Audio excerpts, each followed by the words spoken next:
Good morning, students. I hope all of you are fine. Students, last chapter हम लोगों ने power sharing पढ़ा था, जिसमें आप लोगों ने जाना था पावर शेयरिंग कैसे हमारे डेमोक्रेटिक कंट्री के लिए इम्पोर्टेंट है। Different types of power sharing भी आप लोगों ने पढ़ा था, जिसमें आपके 4 टाइप्स थे: power sharing in different organs, power sharing in different levels, power sharing in political parties and pressure groups, and power sharing in social groups. Power sharing in different levels, which includes in the federalisms. And in these chapters, we will study about federalisms in details.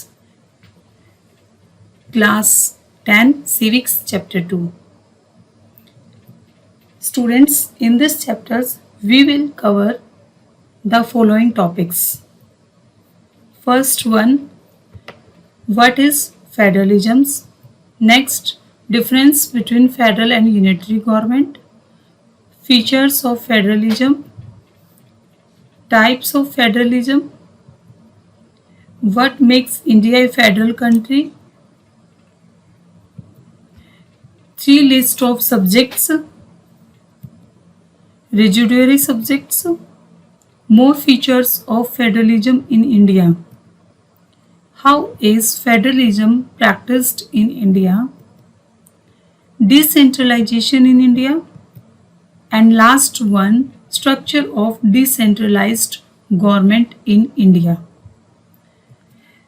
The first one, what is federalism? Students, first of all, we have need to know about what is federalism. Actually, federalism is a system of government in which the power is divided between central authority or various constituent units of the country. Usually, a federation has 2 levels of government. One is the government for the entire country, as you can see in this image. One government for the entire country and usually responsible for the few subjects of the national interest.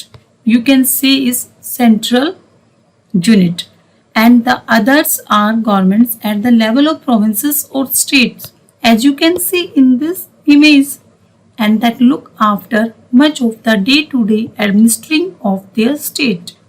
Both these level of governments enjoy their power independent of the other. All of you understand what is federalism? We are power divided into 2 constituent unit, like central unit and state unit. As you can see in our country, some powers have given to the state and some power have given to the center. Now next one, federal versus unitary government. Actually, both of these are contrast each other. As you can see here, federal government and unitary government. There are usually 2 or in some countries more than 2 levels of government who execute their authority independent of each other. And a unitary form of government, under the unitary system, either there is only one level of government or the subunits are subordinate to the central government. In the federal system, the central government cannot order the state government to do something. State government has power of its own for it, which it is not answerable to the central government.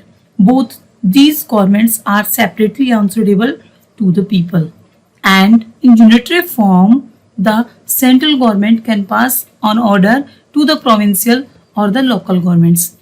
As you can see in the federal governments, the power is divided into 2 constituent units, central government and state governments. But here in unitary governments, you can see the one level of governments are subordinate of to the central governments.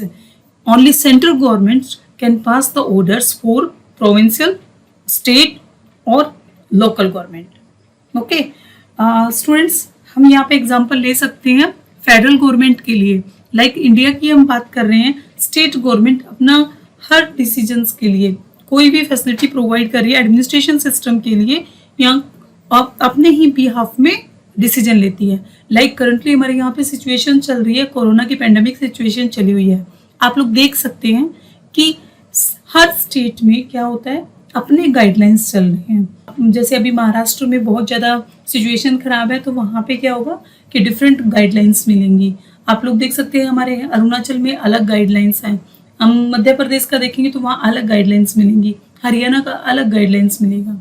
ठीक है, तो यहाँ पे क्या होगा कि हर state अपने behalf में अपने जैसे भी फैसिलिटीज़ होंगी, मेडिकल फैसिलिटीज़ होंगी, सिचुएशंस होगी, उसी के अकॉर्डिंग डिसीजन ले सकते हैं। बट यूनिटरी फॉर्म में only central governments can take the decisions for states and local government. Now next, features of federalisms. There are some features for federalisms, in which the first one, there are 2 or more levels or tiers of government. For example, state or national. Next, different tiers of government govern the same citizens, but each tier has its own jurisdiction in specific matter of legislation, taxation and administration. Jurisdiction of respective level or tiers of government are specified in a constitutions, so the existence and authority of each tier of government is constitutionally guaranteed.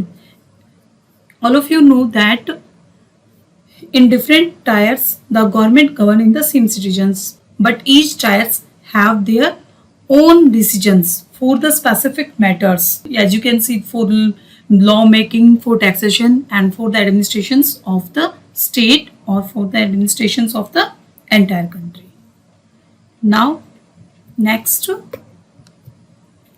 the fundamental provisions of the constitutions can be unilaterally changed by one level of government, and such changes require the consent of the both level of government. The court have the power of interpret the constitutions and the power of different levels of government. The highest court act as an umpire if dispute arises between different levels of government in the exercise of their respective powers. Students, all of you know that Supreme Court is known as the guardian of our constitutions. All the fundamental provisions of constitutions cannot be changed by any level of governments. As you can see, the court is play the role of as a umpire. If any dispute arises between the different level of governments, then the court will take the decision. And the last feature, the federal system thus has dual objectives to safeguard and promote the unity of the country, while at the same time accommodate the regional diversity. Therefore, 2 aspects are crucial for the institutions and practice of federalism. Governments at different levels should agree to some rules of power sharing, and they should also trust that each would abide by its parts of the agreement. An ideal federal system has both aspects, mutual trust and agreement to live together. The exact balance of power between the central and state government varies from one federation to another, and this balance depends mainly on the historical context in which the federation was formed. Students, to understand this feature, let's take the example of Belgium, which you have already studied in last chapter. 59% people speak the Dutch language and 40% people speak the French language and 1% people speak the German language.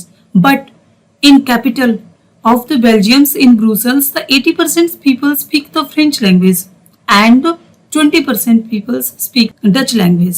All of you know about the how this solve these problems with their mutual understanding, their trust, and govern the government in the unitary form, in the integrative form. Okay, now the types of federalisms. There are 2 types of federalism. First, coming together. Second, hold together. The first root involves the in coming together, the first root involves the independent state coming together on their own to form a bigger unit, so that by pooling the sovereignty and retaining identity, they can increase their security. And the second route is where a large country decided to divide its power between the constituent state and national government. This type of coming together federations includes USA, Switzerland and Australia. India, Spain and Belgium are example of this kind of holding together. And in holding together, India, Spain, Belgium are example of this kind of holding together federations. In this first category of the federation, all constituent states usually have equal power. But in second category, the central governments tend to be more powerful than state government. And the very often different constituent units of the federation have unequal powers. Some units are granted the special powers. Students, हम यहाँ पे example लेते हैं USA का. Actually USA में जो 50 state होंगी, हर state का अपनी एडमिनिस्ट्रेशन सिस्टम है, अपना कॉन्स्टिट्यूशन है. वो किसी सेंटर पावर को आंसरेबल नहीं होती है, कोई सेंटर पावर उसके ऊपर काम नहीं करती है. और इसके कंपैरिजन में ऑल टुगेदर के अंदर सेंटर पावर होती है जो पूरी कंट्री को गवर्न करती है. अब होल टुगेदर में एग्जांपल लेते हैं. यहाँ पे जो पावर होगी सेंटर और स्टेट में डिवाइड की जाती है. लाइक आप इंडिया का एग्जांपल ले सकते हैं. इंडिया में क्या होगा कि कुछ पावर स्टेट गवर्नमेंट को दी गई है, कुछ पावर सेंट्रल गवर्नमेंट्स को दी गई है. लाइक डिफेंस जो सेंट्रल गवर्नमेंट को दिया गया है एंड पुलिस सिस्टम जो है वो स्टेट गवर्नमेंट को दिया गया है. Okay, now next one, what make India a federal country? There are some conditions which make India a federal country. India has emerged as an independent nation after a painful and bloody partitions. All of you know about this. And soon after independence, the several princely states became a part of the country. The constitution declared India as a union of states. It did not use the word federation, and the Indian Union is based on the principle of federalism. Constitution originally provided for a two-tier system of the government, and the union governments or what we call the central governments, and representing the Union of India and state governments. Later, the third tier of federalisms are added in the form of panchayat and municipalities as in an federation, and these different tiers enjoy the separate jurisdiction. And the constitutions clearly provide the threefold distributions of legislative powers between the union government and state governments. Actually, I would like to tell you that in our constitutions there are no word like federation, federalisms. Instead of federalism, in our constitutions use the union of state. Okay, the constitution originally provided two tier of government. But in our country, there are three tier of federalisms. The one form also added, which is local system, the panchayats and municipalities. So our constitutions clearly provided the threefold distributions of legislative power between union government and state government. It contains the three lists, and these three lists are included in 246 articles in our constitutions. The three lists of the subjects. First one, union list, which comes on center level. State list, which comes on state level. And concurrent list, which comes on combination of union and state level. Okay. Union list includes subjects of national importance such as defense of the country, foreign affairs, banking, communication and currency. And the second one, state list, contains the subject of state and local importance such as police, trade, commerce, agriculture and irrigation. And in concurrent list includes the subjects of common interest to both and union government as well as the state government, such as education, forest, trade unions, marriage, adoption, and succession. In union list, they are included in the list because we need the uniform policy of these matters throughout the country. The union governments alone can make laws that relating to the subjects mentioned in the union list, and the state government alone can make law related to the subject mentioned in the state list, and both the union as well as the state governments can make law on the subject mentioned in the list. As you know that students, in union list, all the subjects which are included in union list, then union governments can make law on these subjects, and which subjects the mentioned in state list, the state governments can make law on these subjects. But all the subjects which mentioned in concurrent list, the both union and state governments can make law on these subjects. But if their law conflicts which each others, and the law made by the union governments will prevail. Okay, means this one is central government, this one is state governments, and the combinations of state and center will be known as concurrent. There are some subjects of 3 of list. Exclusive federal powers means center, exclusive state powers means state, concurrents both state and centers. Coining money, declaring war, raising armies, conducting foreign affairs, the rules of naturalizations, regulating interstate and the foreign commerce, and in concurrent powers, taxation, lawmaking, the law enforcement, and chartering bank, eminent domain, establishment court, and borrow money. And in state powers, conduct elections, establishment local government registrations, interstate commerce, and rectify amendments. Students, the remaining topics we will continue in the next class. Till then, thank you.